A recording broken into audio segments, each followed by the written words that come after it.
네, 최단비 변호사님 모셨는데요. 그동안에 최단비 변호사님 우여곡절 겪은 거는 지난번 방송에서 네. 안 보신 분들은 네, 그거 보시기 바랍니다. 깨끗이 정리가 된 겁니다. 이 괴롭힌 놈들 싹 다 고소하고 다 권익위 다 고발하고 그러고. 자, 정치권 얘기를 해보면 이제 두 당 말고 네네. 이제 국힘당, 민주당 말고 제3당 제3당들이 이제 크게 이제 이낙연 당이 있고 이준석 당이 네네네. 있고 조국 당이 있고 네네네. 이제 저쪽에요. 네네네. 이제 우파 쪽에는 뭐 자유통일당이 있고 뭐 이렇게 네네네. 있습니다만 저쪽 이제 민주당 쪽 얘기를 해봅시다. 그러면은 조국이 현상이 요즘에 뭘 여론조사에 뭐 좀 의미 있는 숫자도 잡히는데 조국 현상 어떻게 보세요? 여론조사가 굉장히 높게 나오더라고요. 그러게 그거 이상해요. 어떻게 보세요? 근데 그게 저는 현재 민주당의 장점이자 단점일 수 있다고 생각을 합니다. 왜냐하면 이게 대표님도 아시겠지만 보수당에 지지하시는 분들은 그렇게 적극적으로 여론조사를 하지 않으세요. 안 응해요. 네. 나부터라도 네, 난 방송하는 웬만하면, 놈인데도 네. 오면은 안 받아버려요 그냥. 네, 그렇죠. 귀찮아서. 근데 이제 진보 쪽의 분들은 좀 적극적이신 성향이 있어요. 맞아요. 그게 좀 젊으신 분들이 있고 좀 더 적극적인 분이 있는 건 저는 그렇게 생각을 하고 뭐 한이 맺혀서 악착같이 받아. 야, 민주당이야. 그런 건 아니고 이재명이야. 그런 건 아니고 그런데 그러니까 조국 신당에 대해서 그렇게 네. 이제 관심이 있으신 거죠. 네. 그러면 이분들은 민주당에 관심이 있으신 거예요. 그리고 워낙 민주당을 사랑하시는 분들이고 그렇잖아요. 네. 왜냐하면 그러니까 민주당의 저번 대통령이셨던 문재인 대통령님을 사랑하시고 그냥 그 당시 문재인 대통령이 마음이 아프다고 하셨던 조국 장관님을 사랑하시고 이런 것들이 있는 거잖아요. 그렇죠. 근데 거기서 떨어져 나온 다른 민주당의 세력들에 대해서 어느 정도의 표를 가져갈까는 저는 조금 생각이 그 정도까지는 아닐 것 같다. 근데 이건 개인적인 생각인 개인적인 거고. 생각이지만 예. 지금에 나오는 조국의 여론조사만큼 표를 조국당이 가져가지는 못할 것이다. 아니요. 그게 비례잖아요. 비례니까. 왜냐하면 거기는 전국에서 지역구를 내지는 지역구는 안 않으니까. 낸다니까. 예.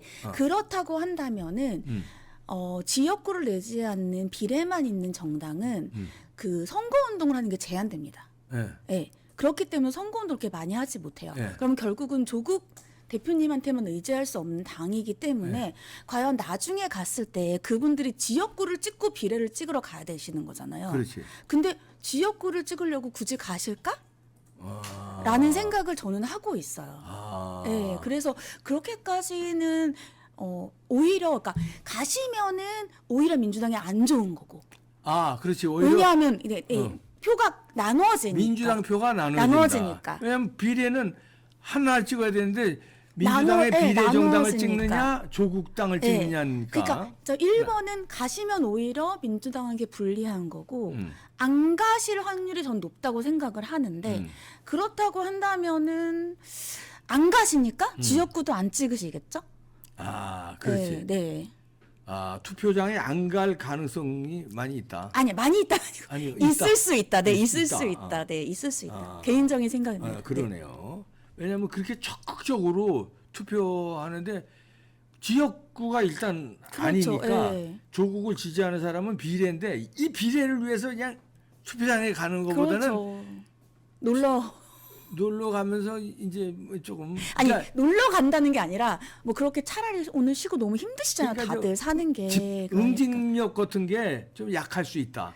그럴 가능성이 있지 않을까라고 개인적으로 왜냐하면 제가 예전에 그 지역구가 없는 그 비례만 있는 정당 뭐 일을 해봤었는데 거기도 마찬가지로 지역구가 없으면은 원래는 이제 선거를 하면 대표님도 아시지만 지역구 사람들이 있고 거기에 대해서 비례대표들이 가갖고 약간 이렇게 지원을 하는 시스템이에요. 맞아요. 예. 근데 비례만 있으면 포스터도 못 붙이고 이 유세차도 못 불러요. 유세차도 못 부르는구나. 네, 못 불러요. 그러니까 이 당이 있는 걸 잘 몰라요. 근데 여기는 그래도 조국이라는 조국 공중전이 대표님이 있으니까. 계시니까 표를 이제까지 많이 받았지만 이걸 계속 하다 보면은 그만큼 못 받을 수가 있다라고 생각이 야, 드는 그거 거죠. 좋은 분석이네. 네. 야, 여태까지 이런 분석한 사람이 없는데. 저밖에 없었나? 역시 최단비 변호사가 그 감이 있네. 그 예리한 그 무한도전에도 그 나간 그 감이 있네. 그렇습니다. 그러네요. 네, 그래서 저는 조금 그런 생각이 좀 들었습니다. 네. 그러니까 지금의 여론조사가 표로 100%갈 100% 건가? 가능하다고 보면 좀, 그러니까 좀 차이가 네, 있을 수 있다. 있을 수 있다. 차이가. 네. 그러네요. 그 이준석의 그 개혁신당은 어떻게 봅니까? 개혁신당은 저는 괜찮다고 생각을 합니다. 예? 이준석 당이? 네, 그러니까 나쁘다고 생각을 안 하고요. 왜냐하면 개혁신당은 이준석 대표가 갖고 있는 개인적인 이미지가 있어요. 젊고 스마트하고 그런데 이제 이것도 똑같이 말씀드리면 아무튼 이준석 대표가 가지고 있었던 그 표는 보수표인 거잖아요. 근데 보수표를 이제 희석시키기 위해서 원래는 이낙연 전 총리님이랑 같이 했다가 결국 안 됐잖아요. 그러면 그 보수표가 희석이 안 되겠죠. 그러면은 보수들이 결국은 집결을 하려면 둘 중에 어디를 갈까를 고민할 수밖에 없을 것 같아요. 그래서 저는 이준석 대표님의 당이 저는 사실은 3당이 있어야 된다고 생각하거든요. 왜냐하면은 대표님도 그렇고 저도 그렇고 우리의 뭐 정치적인 성향이 있지만 둘 중에서 어디가 아닐 수도 있잖아요. 그래서 저는 제3당은 되게 필요하다고 생각을 하는데 그런데 과연 지금 이 제3당이 얼마나 표를 받을 거냐. 네. 그래서 아니 잠깐만 여기서 정리를 잘해야 돼요. 이준석을 좋게 높이 평가하는 거예요? 그건 아니죠. 개인적인 이렇게 하면 명예훼손이 되기 때문에 예, 그런 얘기는 하고 싶지 않고 그러니까 이준석 대표님이 제3당을 창당한 거에 대해서는 저는 높이 평가를 하는데 안타까운 부분이 절차를 통해서 중간에 이낙연 대표님이랑 안 됐잖아요. 결국은 그 안 된 것도 한 2, 3일 만에 안 됐고 그렇기 때문에 제가 보기에는 이제 유권자들의 표를 많이 받기는 어렵지 않을까라고. 이준석이 표를 많이 받기는 어렵다. 이거 아니, 글 쓰실 거죠? 아니 근데 그거 네. 당연한 거예요. 네. 왜냐면요. 제가 분석하는 거는 이준석을 적극적으로 찍는 사람이 있다면 네. 뭐 그것도 소수겠지만 있다면 국힘당을 지지했던 사람은 이준석을 안 찍습니다. 그렇죠. 왜냐하면 배신자로 찍혔기 때문에 네. 민주당 중에서 이제 이재명에 실망한 사람들이 야 준석이는 왜냐하면 윤석열 대통령을 비판하고 한동훈 위원장을 비판하는 그런 행동을 많이 했기 때문에 당신이 좀 국회에 가서 윤석열 비판하고 한동훈 비판해라. 네. 이런 의도로 이준석을 찍을 수는 있어요. 그러나 네. 국힘당을 지지했던 사람이 아까 조국하고는 달리 네네네. 표를 나눠지긴 어려워요. 국힘당 지지했던 사람은 이준석을 왼수로 생각합니다. 그래도 배신자로. 오리진은 이제 보수니까 보수에서 보수는 무슨 보수야? 이준석이가 무슨 보수예요? 그게 무슨 보수야? 그거 양아치지 그거.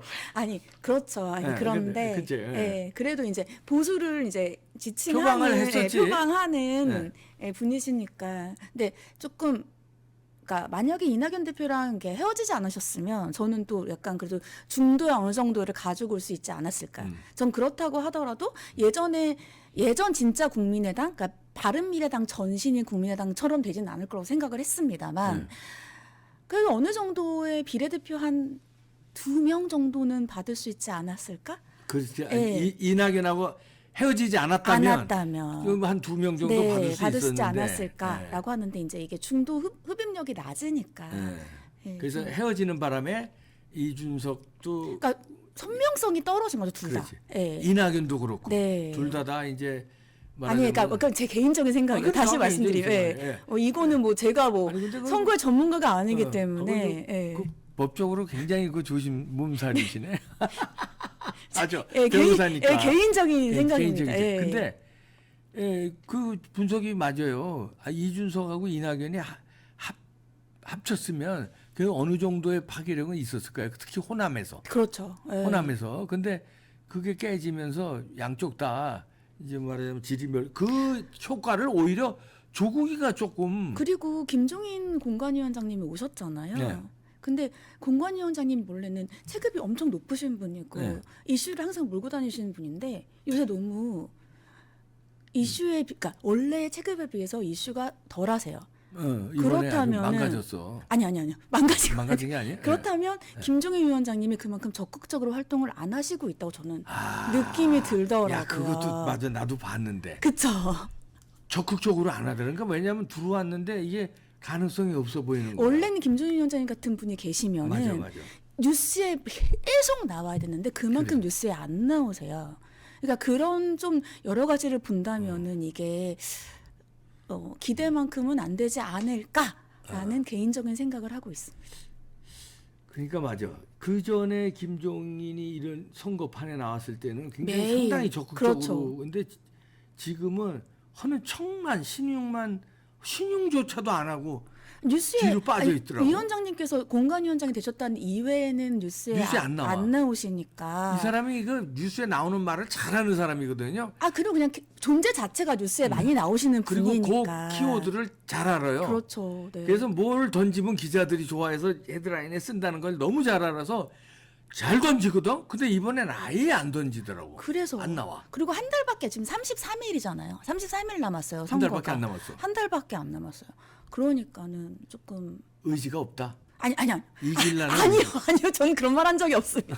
의지가 없다고 한 적이 내가 뉘앙스를 해서 하는 거야. 아니요, 그런 게 왜 자꾸 아니에요. 말을 빼고 그래. 그런 적이 없어요. 예. 그런 게 아니고 조금 그래서 소극적이다. 제가 그냥 개인적으로 봤을 때는 위원장님의 체급이 있으신데 뉴스에 많이 나오지 않으면 위원장님이 적극적으로 하지 않으신 건가라는 생각이 그러면 들었고. 왜 적극적으로 안 할까요? 그러니까 들어갈 땐 그 맡을 때는 뭔가 의욕이 있으니까 맡았을 땐 맡고 보니까 이게 김이 빠졌구나 하는 걸 느끼고선 김 빠진데 괜히 내가 노력해봐야 소용없다는 그 무기로. 그거는 제가 개혁신당의 내부는 잘 모르겠지만 내부는 몰라도 이제 분위기로. 그러니까 위원장님 자체가 예전에도 국민의힘이라든지 어디에 가실 때 항상 예를 들면 그 전에 더불어민주당 가실 때에도 가시면은 거기를 다 이제 모든 정권을 가지고 휘어잡지. 오셔가지고 공천을 다 알아서 하시고 이런 게 있는데, 그러니까 그런 거를 하실 생각이 없으신가?라는 생각이 들더라고요. 생각이 없거나 휘어잡을 생각이 없거나 휘어잡질 못하. 그건 아닌 것 그건 아닌 것 같아요. 네. 이 양반 성격으로. 두 번은 아닌 것 같아요. 왜냐하면은 휘어잡을 수 없다면은 위원장님이 가시지 가지도 않으셨겠죠. 예. 휘어잡을 생각이 없는 거네. 예. 약간 그런 게 좀 더 제 개인적인 생각으로는 그게 많지 않을까라는 생각이 그것도 들었어요. 독특한 분석이네. 듣고 보니까 그러네. 김종은이 누군데 그 욕심꾸러기고 저 욕심꾸러기 말한 적 없어요. 아니 내가 얘기하는 거예요. 그 기자들한테 그 밑밥 던지는 게 선수인데 그걸 안 하고 있다는 거는 생각이 없다는 거야. 그럼 왜 그렇지. 처음에 맡았을까? 모르겠어요. 저는 제가 위원장님 마음까지는 제가 모르겠어가지고. 근데 사실 다시 말씀드리지만 정치에 3당이 있는 게 좋잖아요. 네. 그러니까 좀 우리나라 같은 경우에는 양당 구조가 너무 세기 때문에 근데 사실은 3당이 있는 게 좋잖아요. 유럽이라든지 그런. 그러니까 3당이 있어야 국민들이 더 많은 걸 선택할 수 있고. 그래서 3당이 있는 게 좋다고 생각을 하실 수도 있다라고 생각을 해요. 그리고 워낙 또 체급이 높으신 분이니까 3당을 본인이 지원을 하시면은 또 좋은 정치 구도를 설계할 수 있지 않을까라고 생각을 하실 수 있다라고 생각을 하는데. 그 사람 입장에서는. 네네네. 근데 그렇지. 그 뒤에는 저도 잘 모르죠. 제가 뭐 위원장님. 근데 우리 이제 우리 우파 국민의 입장에서는 3당이 있어야 되는 건 좋은데 쟤네들 말고 우파의 색채가 강한 3당이 있으면 좋겠다는 게 얼마 전에 또 많아. 방송에 나오셨던 그게 봤어요. 또 많아요. 네네. 예를 들어서 자유통일당이라든지 네네네네. 이런 광화문 세력 같은 데가 그 투사들이 많고 선명하잖아요. 좋죠. 그 국힘당은 뭔가 좀 흐리뭉텅하고 물에 물 탄 듯 술에 술 탄다. 내가 좀 뭔가 저쪽에는 정의당이라든가 그 전에 통진당이라든가 뭐 이런 지금 뭐 조국당이라든지 아주 선명한 사람들 당들이 네네네. 있는데 우파의 선명한 당은 없고 그냥 국힘당처럼 그냥 물에 물 탄 듯 술에 술 탄 듯 다 좋다 좌파여서 온 근데 사람들. 선명이라는 정의를 어떻게 내려야 되는지 모르겠어요. 자유우파의 정신이죠. 그러니까 저는 과연 조국 신당이라든지 아니면 다른 당의 선명이라는 게 민주당이 과연 그것을 동의하는지는 잘 모르겠고요. 네, 그러니까 그러니까 다른 당들도, 예를 들면 보수의 다른 당들도 과연 보수를 지지하는 분들이 그것을 선명하다고 생각하는지는 모든 사람들의 다른 생각인 거잖아요. 그렇죠. 그래서 과연 선명함이 없다라고 하는 게 보수와 진보를 차이를 결정하는 건지는 잘 모르겠습니다. 그럼 최단비 변호사는 개인적으로 성향이 보수예요, 진보예요? 전 중도입니다. 중도. 중도의 이제 말을 이제 저희가 저는- 듣고 싶어서 저는 이제 중도입니다. 그냥 네. 중도의 말을 듣는 네. 겁니다. 저는 보수예요. 네. 예. 중도의 말을 듣고 싶어서 이렇게 모셨는데 중도가 이렇게 생각한다는 걸 이제 알아야 돼요. 그러고선 거기에 맞게 보수도 움직이고 네, 네. 뭐 좌파는 좌파들도 알아서 움직이겠지만 그러니까 중도는 이렇게 생각하는 분들이 또 많다는 거. 어느 나라나 중도가 스윙 보터가 있잖아요. 그렇죠. 예. 그러니까 그런 마음이 그러니까 있다는 거. 선거에서 이기려면 더욱 더 잘 아시겠지만 이쪽을 선거를- 잡아야 돼요. 그러니까 중도를 잡는 게 문제가 아니라 중도를 표를 찍으러 나오게 만드는 게 중요한 거죠. 왜냐하면 보통 중도들은 아는 찍어 안 가거든요. 예. 어디 찍을지도 모르겠고 귀찮고. 뭘 굳이 가야 돼? 저만 그런가요? 예, 제가 중도를 아니요, 중도 예, 그런 분들이 많아. 제가 중도를 일방적으로 제가 그렇게 아니, 얘기하는 거 아니에요? 저는 뭘 굳이 내가 뭐 둘 중에 어디 꼭 찍어야 되는 것도 아닌데, 근데 그런 표를 끌어오는 게 가장 중요하다고 생각하고 그렇죠. 그 두 개 중에서는 저는 요새 한동훈 위원장님이 굉장히 잘하고 계시다. 안동은 잘한다. 네, 그렇게 생각하고 있어요. 그렇기 때문에 원래는 대통령 지지율과 당 지지율이 견인을 같이 해야 되는데 그렇지. 예. 그 대통령 지지율이 낮았을 때도 당 지지율 올라갔고 그리고 대통령 지지율도 요새 올라갔거든요. 그래서 저는 위원장님이 잘하고 계시고 당연히 대통령도 잘하고 계시고 그런 것들이 이제 시너지를 작용하고 있다라고 생각하고 있습니다. 그렇죠. 네. 그 중도의 표심을 얻는 거 이게 승패거든요. 그렇죠. 예. 그 진짜 최단비 변호사 말대로 그들을 투표장에 끌어내서 그들이 찍게 만드는 거. 네. 보수는 어차피 자기네들 편이까 네네네.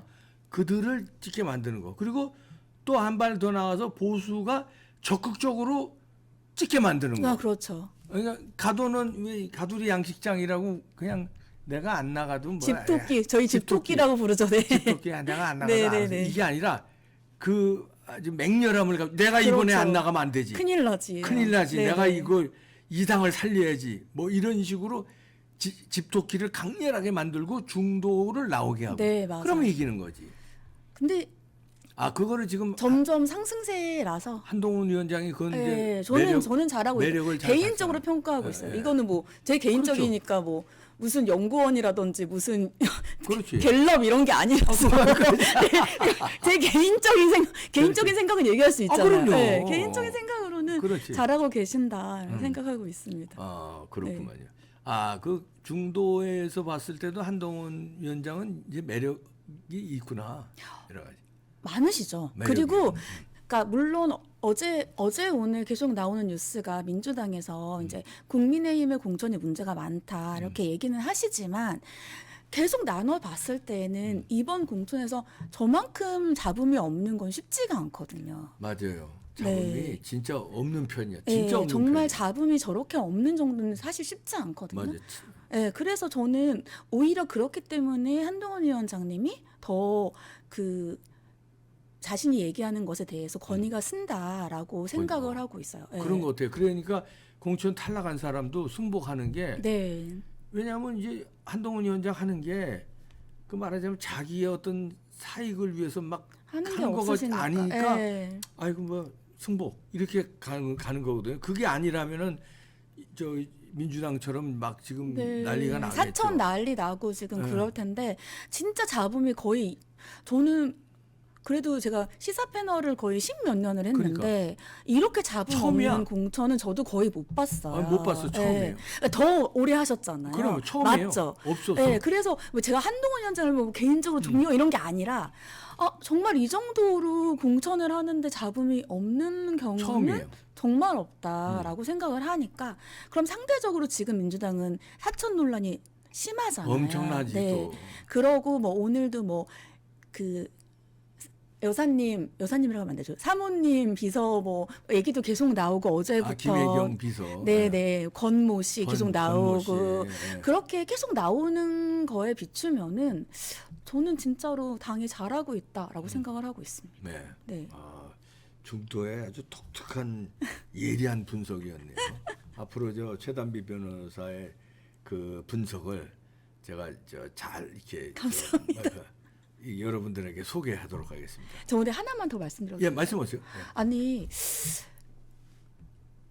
그 여사님, 그러니까 이 대표님 여사님 비서실이 따로 있었다는 거잖아요. 이재명의 맞아 네, 근데 따로. 지금은 저희 대통령님은 여사님의 그 부속실도 없앴잖아요. 그러니까. 저는 그런 부분들이 좀 이해가 안 가더라고요. 그냥 이재명의 그거. 네. 그러면서 뭐 부속실의 부실장이었는데 비서는 아니라고 그러고 그게 말이 되냐고요. 아니 그러니까 저희 여사님은 영부인이시잖아요. 네. 그러면 원래는 있어야 되는 거야. 있어야 되는데 대통령께서 약속을 하셔서 없는 거잖아요. 저쪽에는 없어야 되는 되는데 거예요. 있고. 네, 그래서 그런 것들이 저는 좀 이해가 안 간다. 그렇죠. 그냥 그런 중도에서 생각이 보면은 그런 거에서도 벌써 판가름이 나는 네, 거예요. 그런 생각이 좀 들었습니다. 그러네요. 네. 좋은 지적이네요. 판가름이 났네요. 최단비 변호사였습니다. 감사합니다. 네.